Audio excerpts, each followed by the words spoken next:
პირველი რეაქცია ერთმანეთის ქცევებზე ან გამონათქვამებზე არის გაბრაზება. გაბრაზება. ზუსტად მაგას ვამბობ, რომ ეს არის ემოციური კომპონენტი. ვიღაცა რაღაც საკეთებს, მოიფიქრე და აჯობე. ანუ ამით აჯობე. იმიტომ ზუსტად ეგ არის, რომ მე რო ბრაზდები, მინდა საინფორმაციო ღრუ დავახშო, ხო? ანუ ჩვენ მივდივართ ნულაპარაკო. არა, ილაპარაკე. ოღონდ მე რო ვილაპარაკებ, აი იმაში უნდა გაჯობო, იმ ლაპარაკში და არა შეჩერებაში.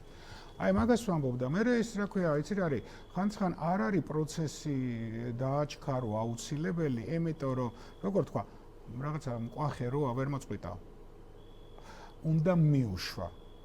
იმიტომ უნდა მიუშვა, რომ ის მივა იმ დონეზე, სადაც უკვე ყველაზე ნაკლები რესურსი ექნება, ემით რომ თვითონ ამოწურავს თავის თავს. და მე რა დაგჭირდება ერთი ის არის. შეიძლება არც დაგჭირდეს, თავის ჩამოვარდე.